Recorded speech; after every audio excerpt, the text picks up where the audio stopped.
especially with our doctoral students. To have with me 2 Walden faculty members, a recruitment director, as well as a Walden alumnus joining us today.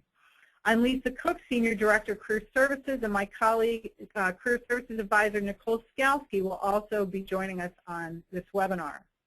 So before we get started, I'd like to just briefly introduce our Career Services Center mission and team. Our mission is basically to help our learners navigate career transition through educating, coaching, and advising. From left to right, we have 4 Career Services Advisors: Dina Berggren, Nicole Skalski, Denise Pranke, and Andrea Obricki. So before we introduce our presenters and get started with today's topic, we would like to get your feedback. So Nicole is now going to launch a poll. Great, thank you, Lisa. So again, as Lisa mentioned, this is a very hot topic, so we just kind of want to get a clue from the audience. What are higher ed institutions seeking in potential faculty candidates? What do you guys think? Do you think teaching experience, research experience, conference presentations, publications, or all of the above? And we'll give you guys a few seconds to choose your answers and put in your responses. So again, what are higher ed institutions seeking in potential faculty candidates? What do you all think? Teaching experience, research experience, conference presentations, publications, or all of the above? Okay, and we're going to get ready to close the poll up and share the results.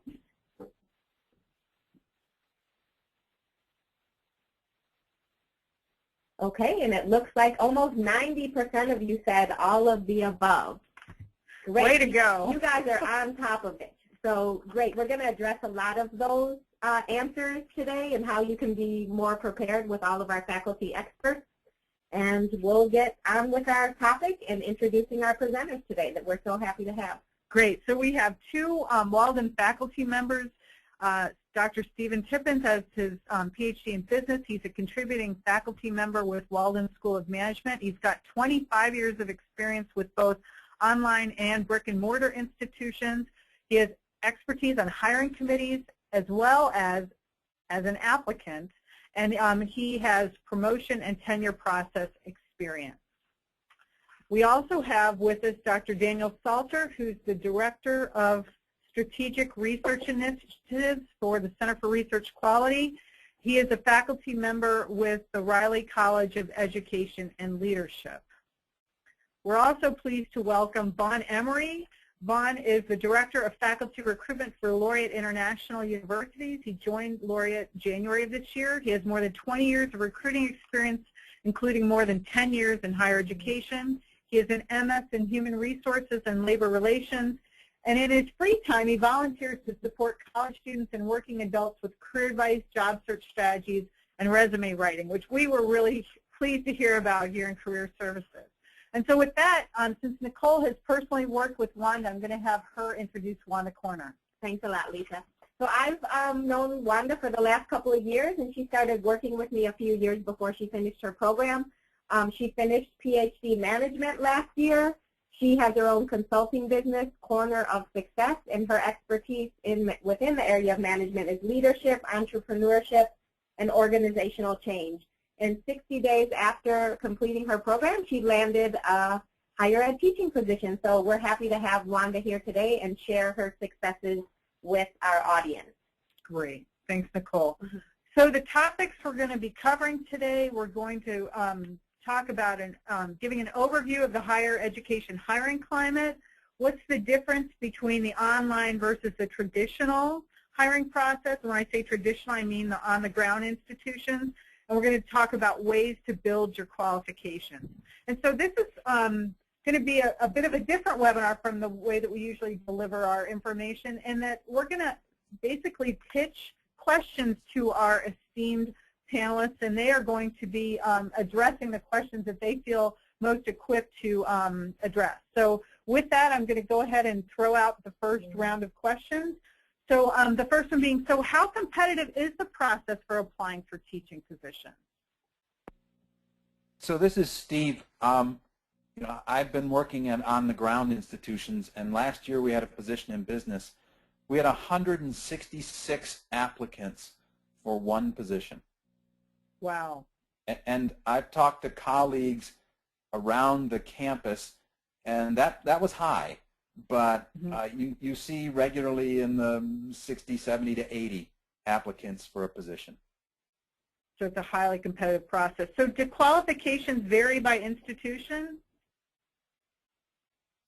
This is Vaughn, and I would say absolutely they do. And one of the things we look at from a recruiting perspective is really market forces, supply and demand. And in some areas there's extremely high demand, areas such as nursing informatics, as an example, where there are a lot of different programs.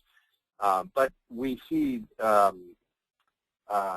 different types of requirements based on the mission of the institution, based on where it positions itself in terms of, say, a University of Phoenix that might be appealing to a very diverse and broad number of people versus an elite university that has targeted certain types of individuals.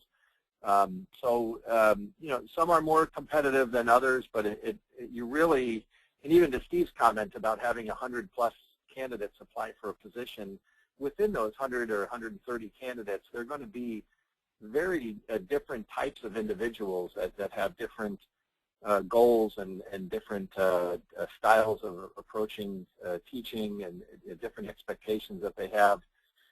So you really have to understand what niche you're in, and if you're a good fit for that particular niche, you're going to see less competition. It might be intense, but you're not going to see the volume. You're just going to have to really make sure that it's a good match for you and for the institution. Excellent, thank you. And is the market changing for higher education tenure track positions? Yes, hi Lisa, this is Daniel. I'll tackle that one here. I would say that there wasn't a good time for breaking into higher ed since the 60s when the baby boom generation came to college. But the good thing is many of those faculty are starting to retire. It's a tricky kind of environment right now. We're coming off a period where there was a lot of states were cutting back funding to higher ed and departments were putting positions on hold. We're kind of coming out of that, but the downside of that is there's kind of a backlog of people who are looking for these kind of jobs. Two other things that are changing is that I would say more the tenure track, classic tenure track position is kind of being challenged a little bit by colleges that are filling their teaching roles with more adjunct and part-time faculty to manage it. The other big thing that's changing, and we're going to talk some more about it here in a little bit, is the online environment, which just offers both faculty and departments some different degrees of freedom. So, I would say to summarize, it's kind of a tough time, but it's not an impossible time, especially if you do a good job marketing your skills. Great, terrific, thank you.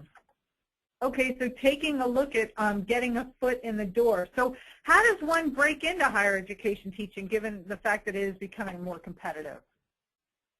This is Vaughn. I'll jump in and say one of the best things that you can do is really volunteer and network. There are a lot of resources out there. There are a lot of opportunities to get that proverbial foot in the door. Learning how to use online delivery platforms, or learning how to understand and perform better in classroom management. These are all things that you can do, particularly at a community college. So it should be fairly convenient for you to get to that institution, to develop some relationships, let them know that you're willing to do even the smallest task just to get into that group of people and get yourself known. And over time, you'll find volunteers are very popular, and they'll come back to you and ask you to do more and more things. And before you know it, you have quite a bit of relevant experience that will make you a very attractive candidate for a teaching position. Excellent. And a lot of colleges and universities have mentoring platforms too. So that, when you mention volunteer roles, that might be an opportunity. Or, to talk at a career day or something like that, just to get a foot in the door to get to know people. Excellent. Right. Does anyone have anything to add on that? There's always student organizations that are looking for speakers. Mm-hmm.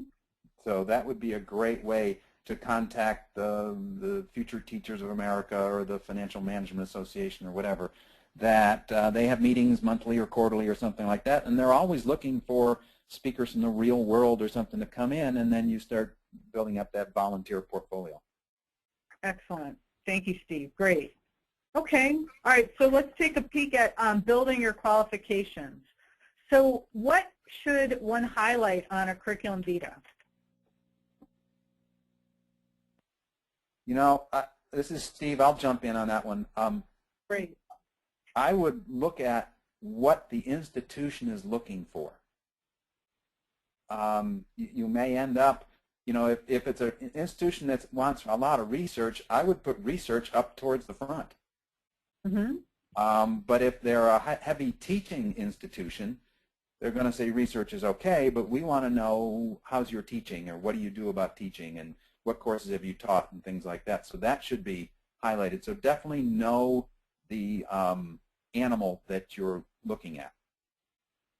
So make it all about them, in other words. Oh, yes. Okay, great. This Anything is to Vaughn. add? I would add just that I think what Steve said is incredibly important to really pay attention to what's being requested or what's being required for that position. The challenge sometimes is that you have professionals like Steve who are going to evaluate the CV, but then you also have people like me in the recruiting field who don't necessarily have the depth of knowledge and understanding of what's required to be an instructor. But we have some information that we get in order to recruit. We have some basic information so that we can screen through a high volume of CVs and applicants and get a smaller pool of candidates to the hiring manager. But we see your document first. So it is extremely important to respond to what's being requested in a way that's easy for the recruiter to connect the dots. So if the job posting, for example, asks for certain things and you have them, make sure they are very clearly stated. And, put it on the CV. They tend to take the approach of screening people in or out based on a handful of criteria, whereas the hiring manager is going to take a much deeper dive into your background and whether you're truly a fit for what they're trying to accomplish at the institution or in that program. But don't omit it. If it's a key requirement, make sure that you state that, and the recruiter is going to see it and say, okay, I can move you on to the next stage of the process. Excellent. Thank you. This is Steve. Can I add one further thing? We were talking about this the other day. Make sure you're put the correct name of the institution in there. Don't send out bulk things and not proofread and say Harvard University when you're applying to Yale. Great.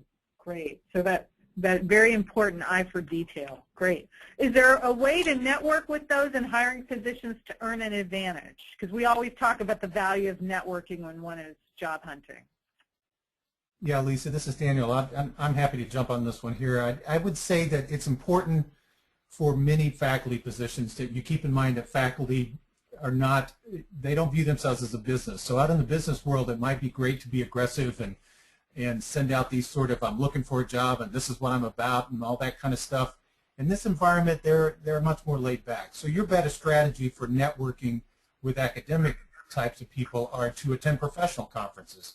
You know, in the perfect world, and you do see this happen sometimes, is that you'll give a presentation and somebody afterwards will come up to you and say, you know, I work in this and this department. We may have this position open. I want you to be aware of it. So I think the best way to network is put yourself in the environment where those people are who ultimately may hire you naturally would interact with you, like a professional conference. You know, the other types, and it's a very diverse market out there. I think that in some institutions, and even in Walden a little bit, we will put you through the process of, you know, that Vaughn was talking about, of being screened and going through our HR process. So there wouldn't be a way that you would be able to reach out to the hiring manager in that kind of way. So I would just say a measured response and get yourself to a professional conference.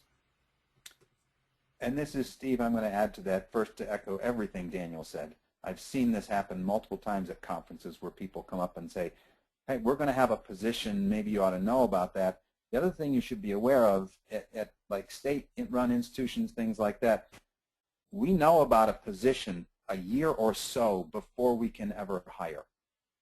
So, you know, we'll know something's coming, but we can't hire somebody till maybe 8, 9, 10 months later for 4 months after that. And if you start contacting me, I've got rules as to who I can talk to and who I can't talk to and what I can talk to about. So all I'm going to do is ignore you, unfortunately, because I can't talk to you. And that's a state institution, Steve? With Yeah, those at rules? many state institutions we have specific requirements as to who we can talk to, when we can talk to, how many people we can interview on campus, and all these other things. So now, send a follow-up email, but I'm not going to be able to respond saying you did a great job or whatever. I have, you know, it's a whole committee thing. Mm-hmm. Got it. Okay, thank you. So what can students do 2 years out to prepare for their higher education job search? Well, Lisa, this is Daniel again. I think that conversation continues from what we were just talking about. You know, get yourself out there, you know, present certainly.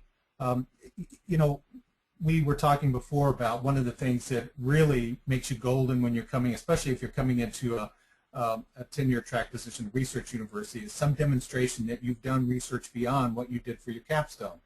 You know, a colleague of mine in my doctoral program, we pulled a bunch of disciplinary data and were able to publish a quick little article while we were in our final phase. So those sort of things show that kind of initiative. We also talked a little bit before about being a guest lecturer. You know, a lot of the kind of jobs we're talking about here are teaching jobs. Research may be a small part of it, but the bulk of them are something about teaching. So anything that gets you in front of people that you can say, look, I was in front of a group of people and they liked it and I didn't embarrass myself and whatever, that's a good demonstration of those skills. Great.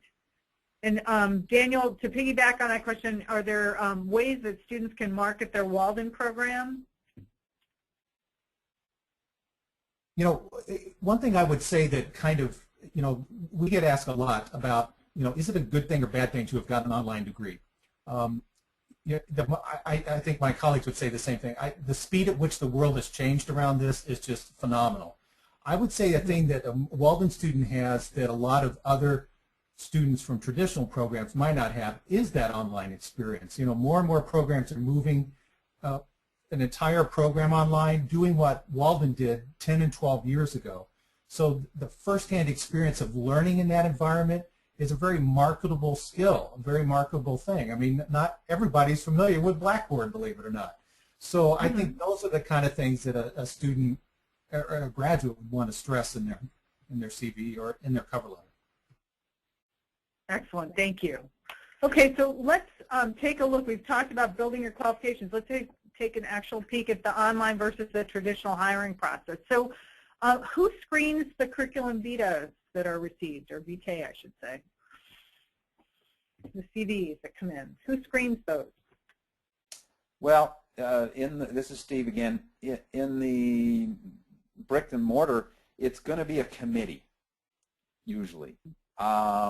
We broke down last year in a search, and we had 5 members of the committee, and we all looked at all 166 CVs, and we all ranked them, and then we met as a committee, and then some were easy to say, yes, they're in, and some were easy to say they were out, and then we met for hours talking about the ones that were in the middle. So it's predominantly going to be a committee of the discipline. So whether it's accounting or history or whatever it is, there will be that group of people who will do the initial pass at it.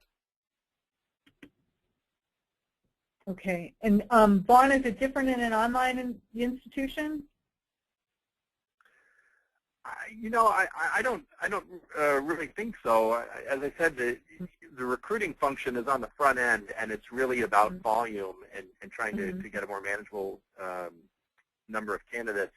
But in Walden, we have such a strong partnership with the associate deans and the program chairs that they really want to see a larger group of the candidates, even though recruiting may screen some out. They would like to see who's applying and what kind of background they have, and it creates a nice feedback loop for us. So I'd say your opportunity to get your CV reviewed in an online environment is pretty good. I think there's a healthy demand.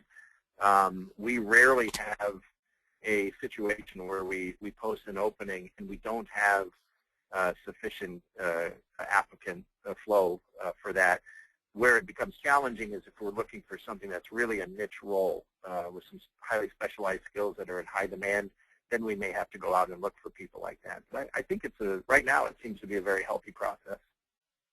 Excellent. Okay.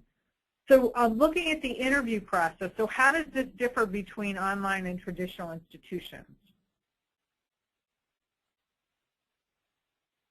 Well, Lisa, this is Daniel. I can speak a little bit about the online process. It'll vary a little bit by whether or not the job is full-time or part-time. A full-time position at Walden would probably be a couple of, we would do virtually what is done often on campus environment, is that you meet with different people, like the leader of the college, the faculty interview group. That doesn't change much.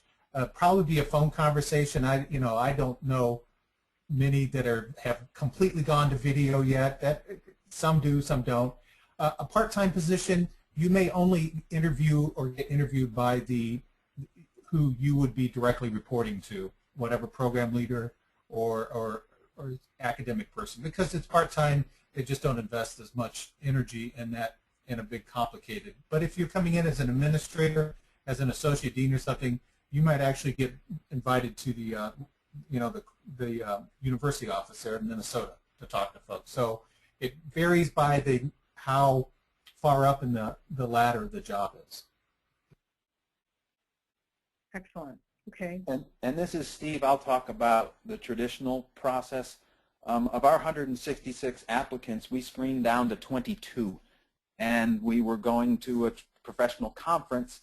So 4 of the recruiting committee could actually make it to the conference. So we met, and over the course of 2 days, interviewed 22 people in 45, 50-minute interview blocks. So that was for a full-time position. For a part-time or adjunct position, it's predominantly going to be the department chair, and it's his or her headache to fill, and they will basically do an interview with that person, probably in person, and then that's their decision. But Great. I guess after the 22, then we go back and screen to see who do we want to then have further interviews with on campus. Excellent. Thank you. Okay, so let's take a look at potential interview questions now. So we broke them up. Steve gave us a terrific list, and we broke them up into 4 categories: general questions, teaching questions, research-specific questions, and service questions. So to the panelists, as you look at these questions, is there anything you'd like to highlight about them? Well, this is Steve again, and I'm going to talk initially about 2. Universities pretty much signal in some way or another what they're looking for. We're a heavy teaching institution, or we're a heavy research institution. So when you answer the question, you're going to a school that's heavy teaching or predominantly teaching, and they say, so what do you think your balance would be of the traditional teaching, research, and service? And you say, I'm a 70% researcher and 10% teaching and 20% service, you're done. That you're not going to make it any further because you haven't figured out who your audience is. And I guess the other thing I want to say is, you're always going to be asked, what's your research? Well, if you can't explain it in a sentence or 2, you really don't know it, and you're going to lose the interviewer. So less is more, in other words. Yeah, I try to tell people, can you explain it to your mother? Yeah. Great. Okay. Lisa, I had a couple things to what Steve said here, and focusing on that very first question about why did you Somebody's calling me. I'm sorry, I didn't put that phone on mute. The why you pursue your PhD, one of the things you got to avoid is all the backstory of what you did in order to get to where you are. If you promised your grandmother that you were going to do this, it does not go in your cover letter. One of the things, especially in the helping sciences, there's this kind of tradition of I've been through the pain and suffering that my clients go through. None of that belongs in your cover letter. I would say that an important point to make, though, in many of the doctoral programs at Walden are people-focused programs. And as a result of that, you need to talk a little bit specifically about your role with the profession and how what you did supports that. Great, terrific. Okay. So in terms of looking at who gets hired then, so can one of you describe how the offer process works? Well, this is Steve. I'll hit this one first, I guess.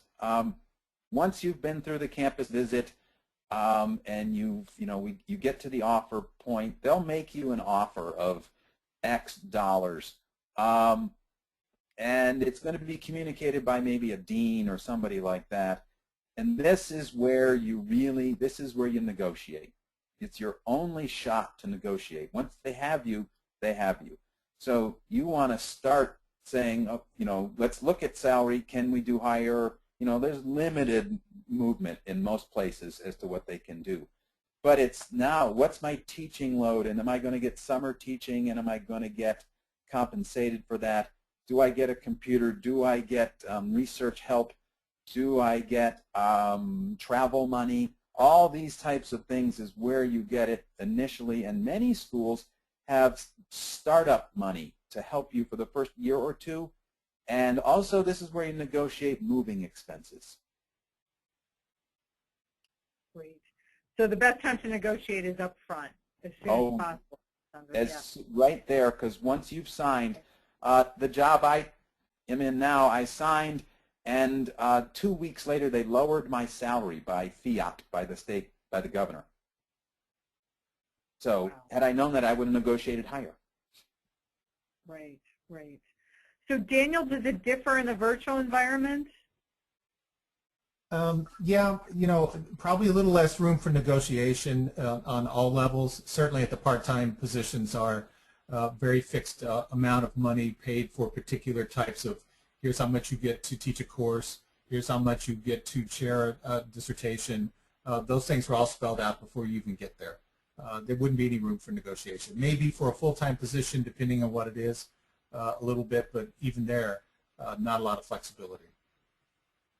Got it. Okay, thank you. And so, so having hired faculty, what makes the candidate really stand out? Vaughn, would you like to take that? Sure. I wanted to, again, my perspective is coming as a recruiter as opposed to a hiring manager. But my team of recruiters tell me what's most important is you need to highlight your accomplishments on your CV. And by that I mean the CV is an opportunity for you to market yourself, to sell yourself, to get that interview, to get in front of people and let them see what you're capable of doing. Providing an historical account of what you did, what your job description is, or what your responsibilities were, that doesn't make you stand out. That really says you meet the minimum requirements. To really distinguish yourself, you want to translate that into accomplishments, successes, ways, and looking at Walden in particular, Walden is more than just acquiring the intellectual capital from that program. It's about impacting the communities that we work in and outreach and so forth. So anything that you have that's related to the mission of the institution and the roles and responsibilities of your position, you should highlight that. The recruiters tell me repeatedly they learn so much more about the candidate when they're on the phone with them, and they say, why didn't you put that in the CV? It would have really pushed you to the top of our list. And so don't be bashful about highlighting your accomplishments. That's the opportunity to do it. Excellent. And we commonly find that people fail to put volunteer experience on their resumes and CVs, and they can really have some fantastic leadership skills that they can illustrate through that volunteer experience. So that's great. So on the flip side, what mistakes have you seen that candidates should be careful to avoid?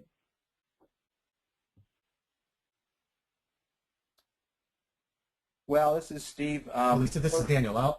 Go ahead, Daniel. Oh, go ahead, Steve. Well, I was going to say.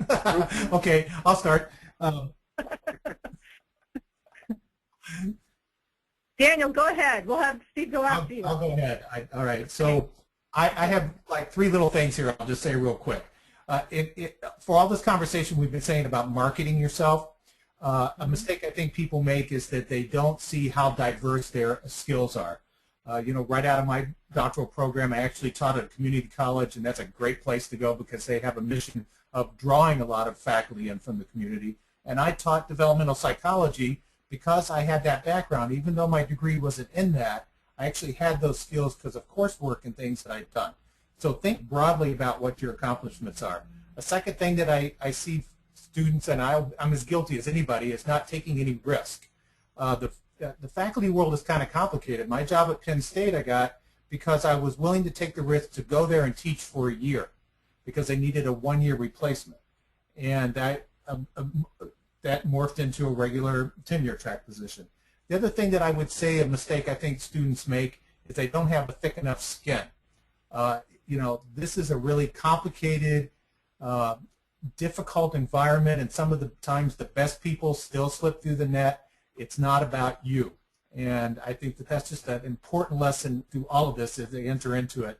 I have one of my former students who just got a job at Iowa State, years and years looking for it.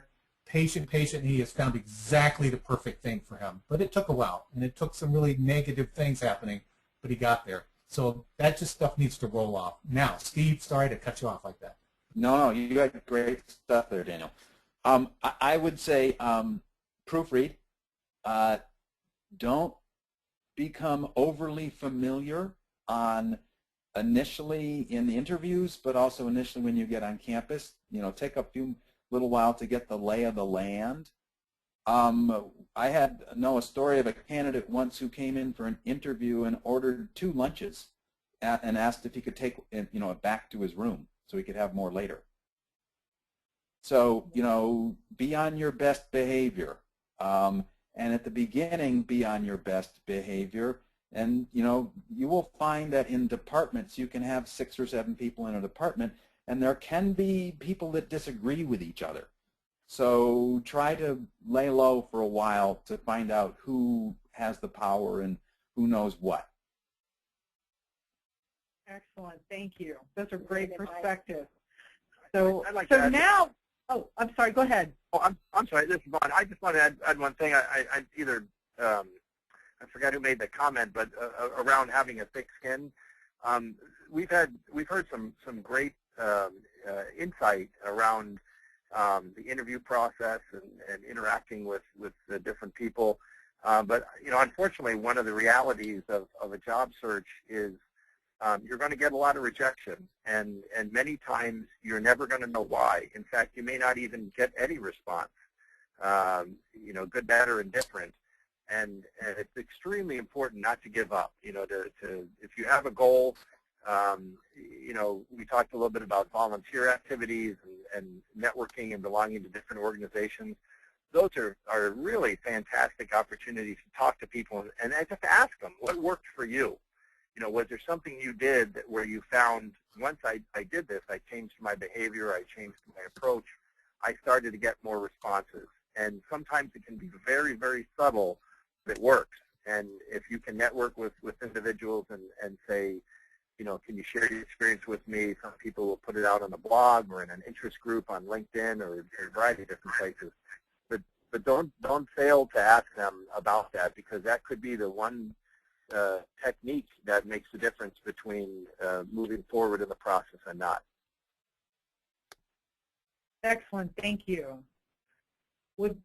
This was very helpful. Thank you for addressing all those really tough questions. So that said, we now want to switch gears and share a Walden success story of someone, Wanda Corner, who has successfully navigated the interviewing and hiring process for teaching positions. So with that, I'm going to hand the floor to Nicole to introduce Wanda. Okay, yes, we are very fortunate to have Dr. Wanda Corner, School of Management Alumnus, with us today to share her insights with her success in landing a higher ed teaching position 60 days after officially completing her PhD in management with Walden. And I'm sure, Wanda, you've probably been nodding your head the entire presentation with everything that Daniel and Steve and Vaughn have been sharing.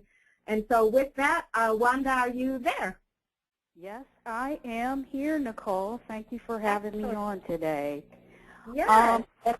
Go ahead. I'm going to start with a question for you. Okay. Is that okay? Although you landed this position 60 days after completing your program, we know that the preparation took, and you started with much earlier than that. So can you tell our audience a little bit about how you started preparing for that job search and how Walden Support Services helped you in the process? Absolutely. I started looking for an adjunct faculty position approximately a year before I started. And when I say that, I mean I talked to some of my colleagues who were already teaching and actually wanted to get some referrals on online universities specifically that they were successfully teaching at and that they felt they were treated well. And so I applied for those positions later, but first I started with the dissertation process. Let me back up a little bit. Once I started the dissertation process, I realized that a curricula vitae was part of the proposal. And when I took a look at my curricula vitae, I realized that it was not a good reflection of me in academia. And at that time, Career Services had sent out their launch on the Optimal Resume and some other services they were offering. And so I set up an appointment with a Career Services coach who was Nicole. And Nicole helped me revamp my CV into a product or a document that I thought best reflected my years of relevant experience and research over the years, and that I thought would give me the best shot for securing a higher ed position. And so after attaching that to my dissertation, that was the first step.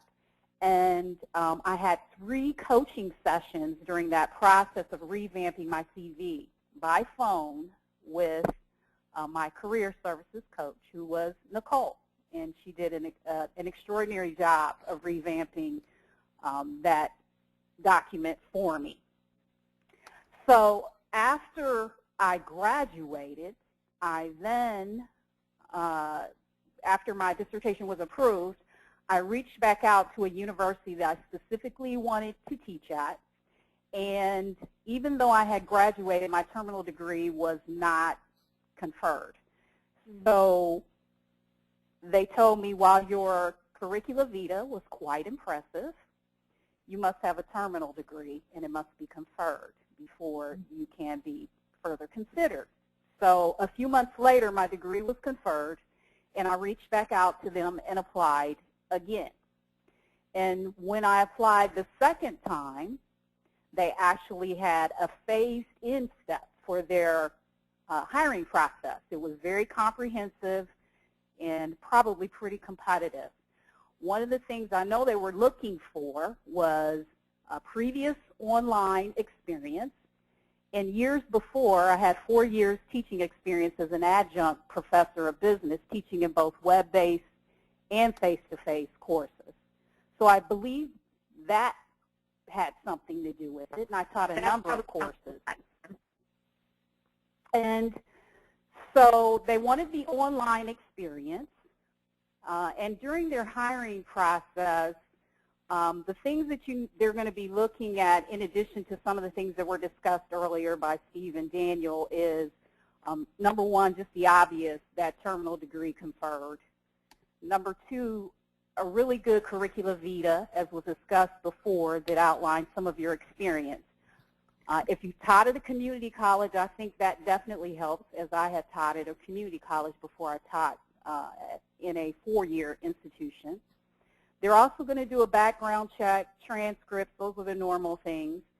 And at this particular university, they actually asked for a writing sample feedback, a sample of my feedback in writing. And that was one thing that the other universities that I had applied to previously never asked for.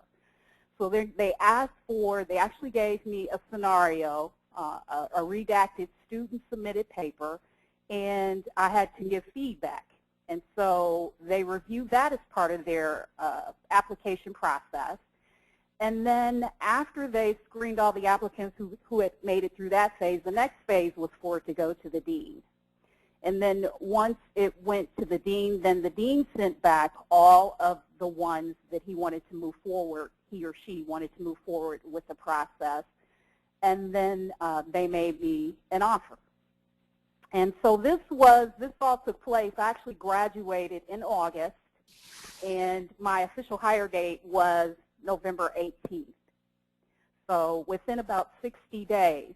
But what's important to note is that I did have previous teaching experience, and that everything that's been discussed in this call before are things that are all good. I started looking at universities a year before I graduated. I worked with a writing coach to revamp my CV.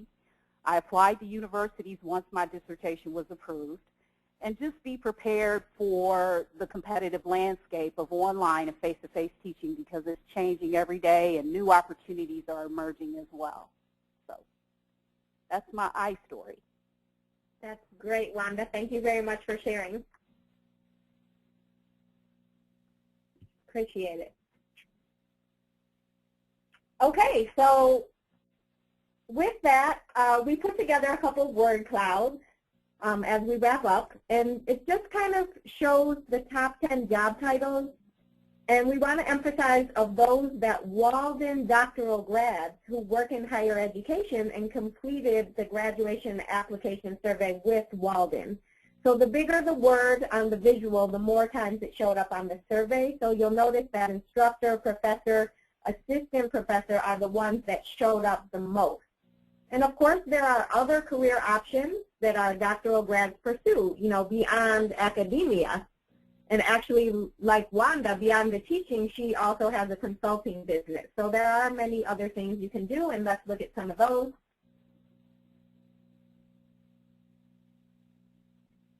So there are a few alternative careers outside of academia we'd like you to consider as well. And again, the bigger the word, the more it showed up. So some of the top 10 job titles for all doctoral programs were director, principal, manager, counselor, nurse, coordinator, president, educator, therapist. And as you can see, our graduates do work in a variety of fields. So as you prepare for your future career, you know, consider reaching out to other students and alums, and use social media and LinkedIn, and take, you know, a lot of the advice that our panelists have been mentioning today. So let's take a look, Lisa, and I will take a look at some of the questions that are coming from our audience, Yes. which we are getting quite a few. Okay.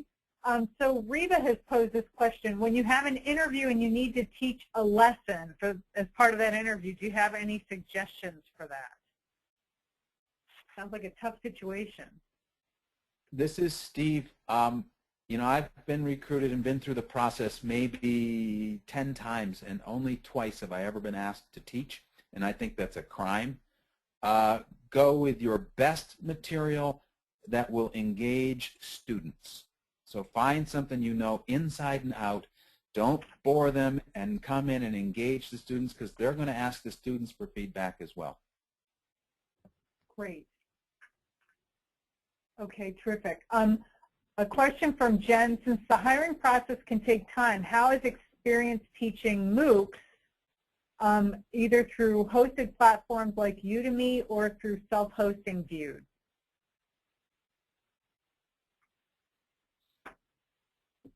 Well, this is Steve again. We didn't. Lisa, this is Daniel. I would just say. Yeah, Dan, you go always. I was just going to say any and everything you can do to show your skills in any and all environments of instructional, teaching, it's just such a refined skill that all of that stuff will be viewed positively. And I would just add that in some cases you will get evaluated, and that can be part of your package of materials sometimes, is, you know, the positive evaluations you may have gotten in your part-time teaching position for one quarter. And if this is Steve, if you can bring an expertise that they don't have at all, you're going to be valuable. Got it. Okay, thank you. Do institutions typically use any type of employment assessment during the hiring process, and if so, what type?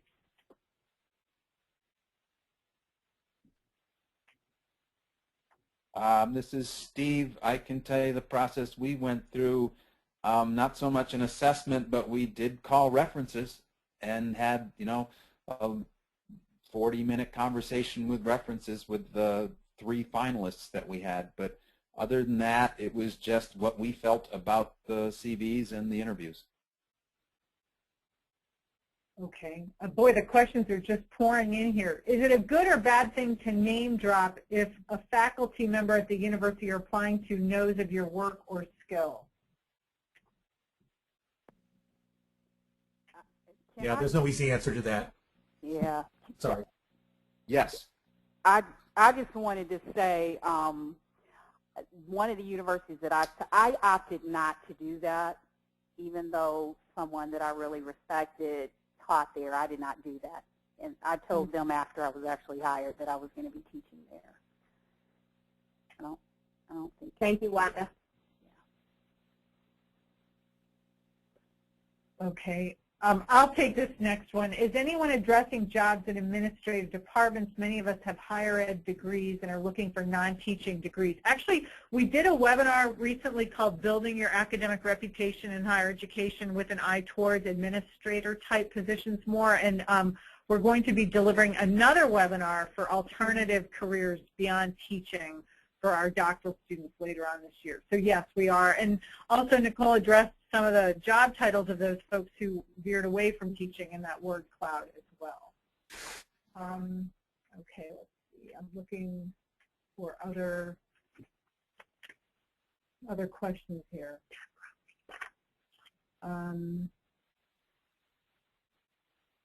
Is it common to meet with 10 or more faculty members during a second or third on-site interview? This is Steve. Yes. It's common to be shuttled around for a day or two where you get a half an hour with every person, and your job is to be alive for all of them.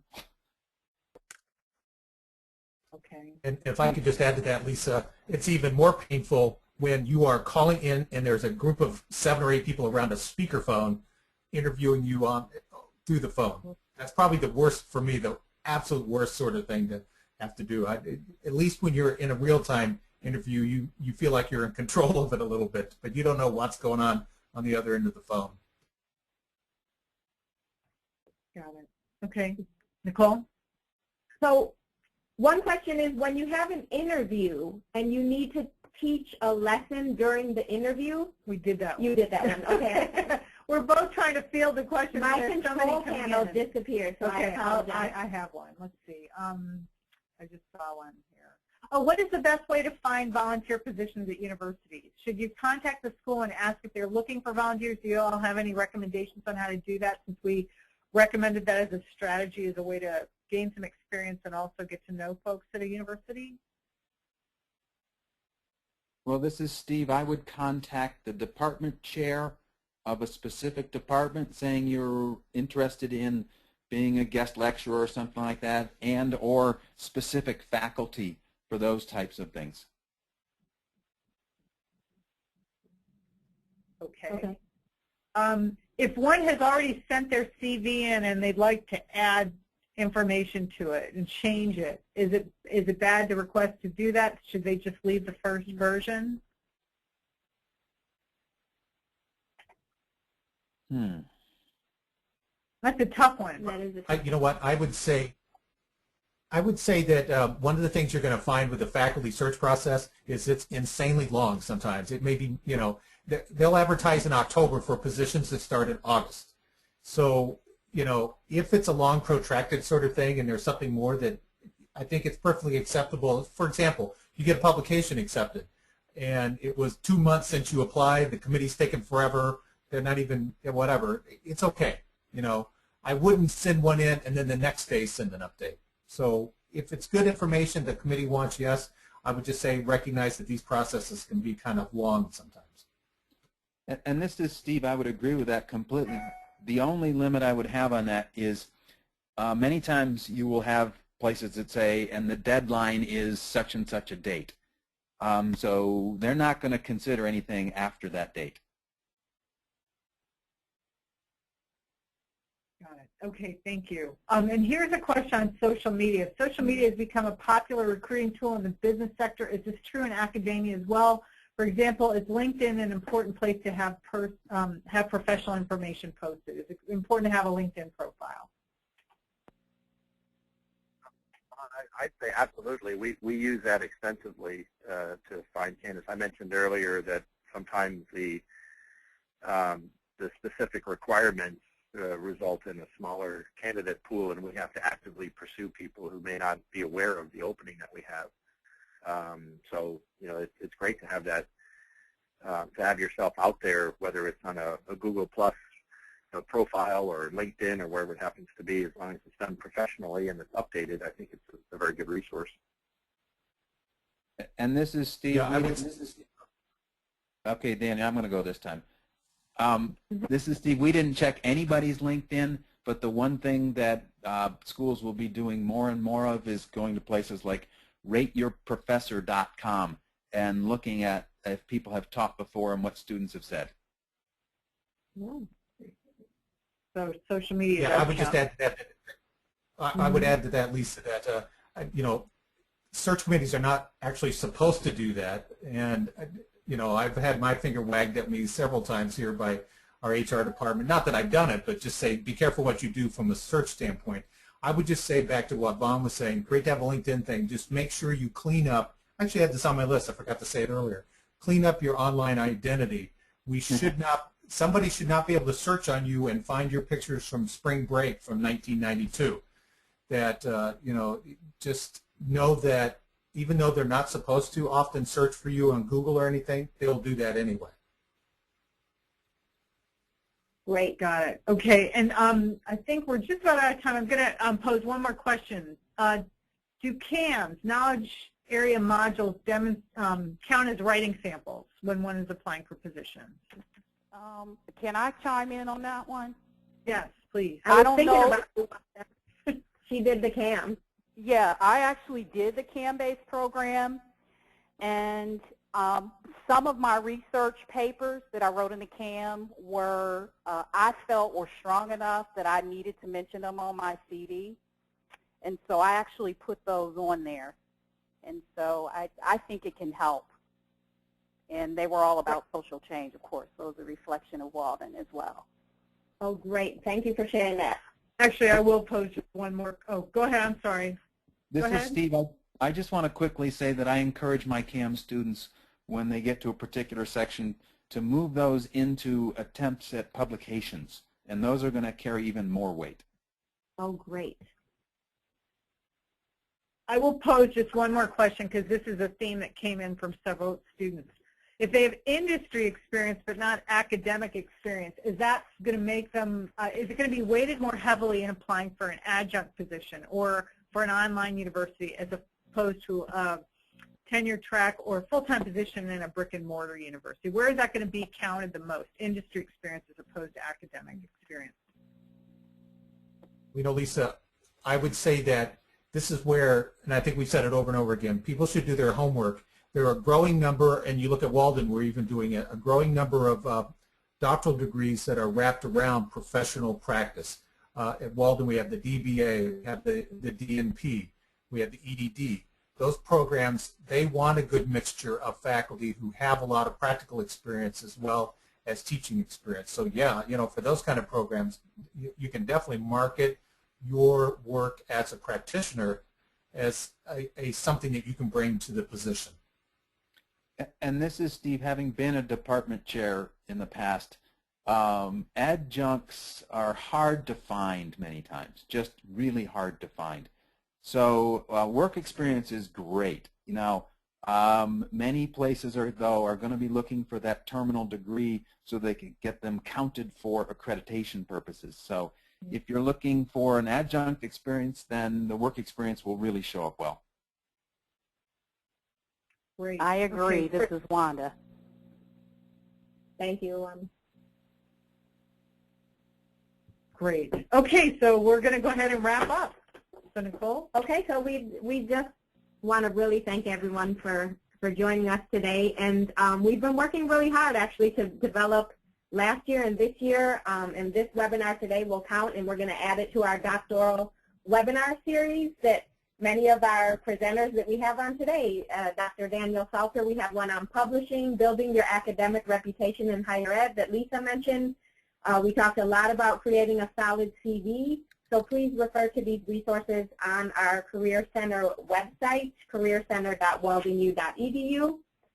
Again, here are our resources where you can find, we mentioned job boards, LinkedIn groups, professional associations. So a lot was mentioned about even social media, going to professional conferences. So we have a list of many higher ed resources. And we have them divided up by school or college as well. So you can find them there according to your program. And also, speaking of social media, feel free to get connected with Career Services. We encourage you to join our Walden University Career Services Center LinkedIn group. You can follow us on Twitter. And please read the success stories on our blog. I just highlighted Wanda's story on our blog as well. So we encourage you to utilize our resources, our website, and schedule an appointment. And I did develop an extensive resource list, which will be posted on our website following this presentation, of books, CV guides, job boards to support all the knowledge and expertise that was shared on today's webinar. So we do have 2 pages of resources, and I'll hand it back to Lisa to wrap it up.